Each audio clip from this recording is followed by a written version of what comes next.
श्री गणेशाय नमः. श्री गुरुवे नमः. ज्ञानेश्वरी अध्याय 11 श्लोक संख्या 1 ते 27 ओवी संख्या 1 ते 422.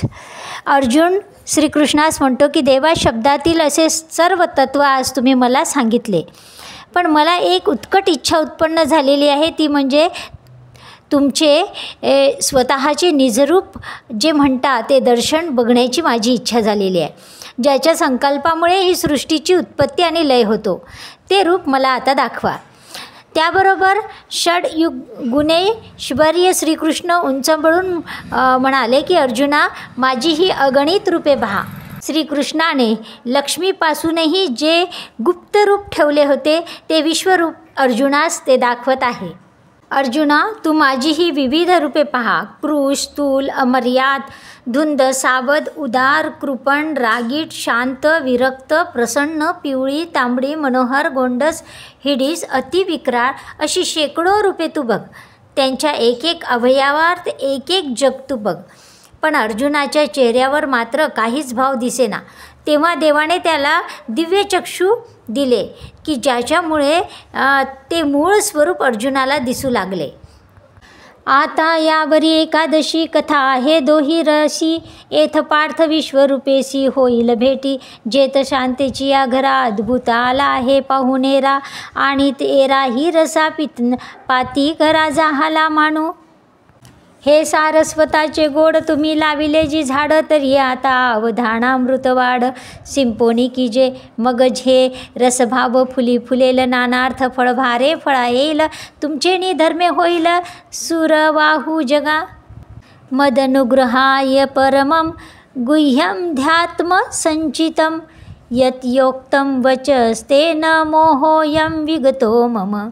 मग पार्थु देवता म्हणे, जी तुम्ही मज कारणे वाच्य केले, जे न बोलणे कृपानिधे. जे महाभूते ब्रह्मी आटती, जीव दादीचे ठाय फिटती. ते जे देव होऊनी ठाकती, ते विसवी विनेशेषीचे. मन्यसे यदि तच्छक्यं मया दृष्टुमिति प्रभो. योगेश्वर ततो मे त्वं दर्शयात्मनं व्ययम्. पर्याणिक एक येथ शांगर्वी, तुझ विश्वरूपा ते देखावया लागी. पैयोग्यता माझी या अंगी असे की नाही. हे आपले आपणनी मिनेने, ते काने नसे जरी. देव म्हणे तरी सरोगू काय जाणे निदान रोगाचे. आणि जी आरतीचे नी पडी भरे, आर्त आपुली ठाकी पै विसरे. जैसा तान्हेला म्हणे न पुरे समुद्र मज. न तू मां शक्यसे द्रष्टू मनेनैव स्वचक्षुषा. दिव्यं ददामि ते चक्षु पश्य मे योगेश्वरम्. मन मग म्हणे उत्कंठे वाहट न पडे, अजूनी सुखाची सोय न सापडे. परी दाविले ते पुढे ना कळेची यया. एवं उक्त्वा ततो राज महायोगेश्वरो हरी. दर्शयामास पार्थाय परमं रूपमेश्वरम्. पै कैरव कुल चक्रवर्ती मजहाची विस्मयो पुढत पुढती. जे श्रिये हुनी जे त्रिजगती सदैव असे कवनी.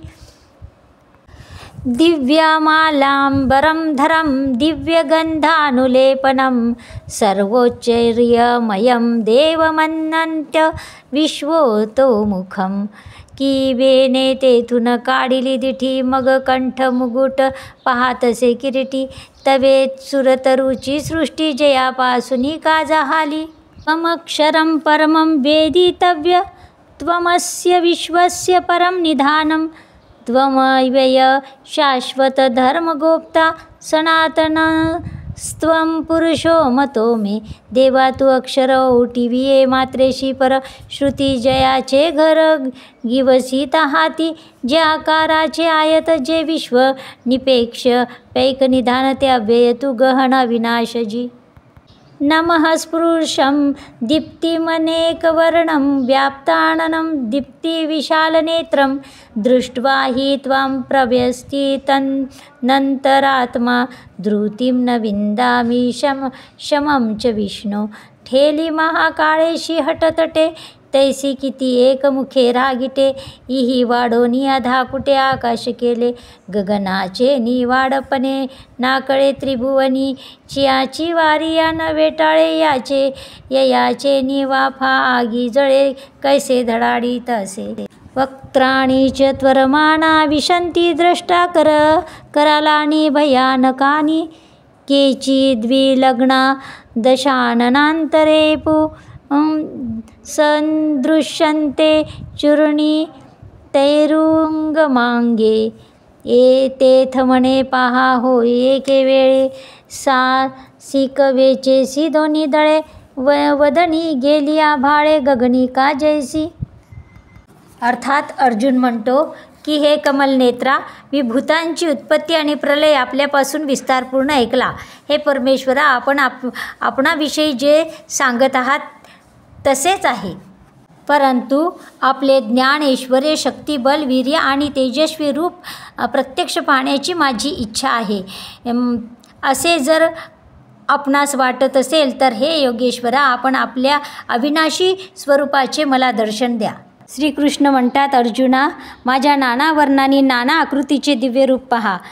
तापलेल्या सोन्यासारखी, कित्येक शेंद्री रंगाची, अरुणोदयासारखी केशरी रंगाची, शुभ्र स्फटिकाप्रमाणे शुभ्र आणि इंद्रनील मण्याप्रमाणे गडद निळी, कित्येक काजळाप्रमाणे, काजळाच्या पर्वताप्रमाणे काळपट आणि कित्येक लाल रंगाची, माझ्या शरीराच्या ठिकाणी एकत्रित असलेले चराचर सर्व जगत पहा. अर्जुना, तू डोळ्यांनी माझे रूप पाहू शकणार नाही. मी तुला दिव्य दृष्टी देतो, त्यामुळे तू माझे सामर्थ्य पाहू शकशील. सूर्यप्रकाशाच्या सामर्थ्याने चंद्रासह तारांगण जसे लुप्त होते, त्याप्रमाणे त्या विश्वरूपाचे सारी प्रपंचाकृती गिळून टाकली. तेव्हा मनापणाची संकल्प विकल्प करण्याची स्फूर्ती राहिली नाही. सर्व विचारांना जणू मोहसागर घातले. देवाने सर्व चराचर जगत व्यापले असे तो पाहत होता. समुद्राच्या लाटांनी ग्रासलेले विष जसे असावे किंवा प्रगट झालेले प्रलयकालीन विजांचे अरण्य जसे असावे, त्याप्रमाणे उगारलेली शस्त्रे ज्या हातात आहेत तसे अपार हात, त्यानंतर मुकुटावर जी फुले होती ती अष्टमहासिद्धीची मूळ रूपे, गळ्यात लांब लचक हार, सूर्याचे तेज, सोन्याचे मेरू पर्वताने मढवलेल्याप्रमाणे कमरेच्या खालच्या भागामध्ये बळकट नेसलेला पितांबर झळकत होता. दुधी रूप पाण्याने पांघरून घातलेला क्षीरसमुद्र जसा दिसावा, त्याप्रमाणे चंद्ररूपी वस्त्रांची घडी उलगडलेली असावी, त्याप्रमाणे अर्जुनाने विश्वरूपाच्या सर्वांगावर चंदनाची उटी पाहिली. सर्व बाजूंनी मुख्य असलेले आणि नाना प्रकारच्या अलंकारांनी भरलेले असे ते विश्वरूप अर्जुनाने श्रीकृष्णाचे पाहिले. अर्जुनाच्या शरीरावर घामाचे बिंदू दाटले गेले. कमलकोशात सापडलेल्या भ्रमराच्या योगाने कमळाची कळी जशी पाण्यावर इकडे तिकडे आदळते, त्याप्रमाणे अर्जुनाचे शरीर सुखाच्या आवेगाने डोलू लागले आणि अर्जुन नतमस्तक झाला. अर्जुनावर श्रीकृष्णाने कृपा केली आणि त्यांना दिव्य दृष्टी प्राप्त झाली. असंख्य भयानक असे विश्वरूप दर्शनही श्रीकृष्णाने अर्जुनास दाखविले. ते पाहून मात्र अर्जुनाचे अंतःकरण भयाने व्याकुळ होऊन गेले आणि आता मला धैर्य व शांती प्राप्त होत नाही, म्हणून आपली विश्वरूपात्मक माया आवर आणि मला या भयापासून बाहेर काढ, असे ते देवास म्हणतात. इथं ओव्या संपलेल्या आहेत. पुढील भागामध्ये आपण पुढील ओव्या बघूया. विराम घेते. कृपया माझ्या चॅनलला सबस्क्राईब करा. आवडल्यास लाईक शेअर करा. श्री स्वामी समर्थ.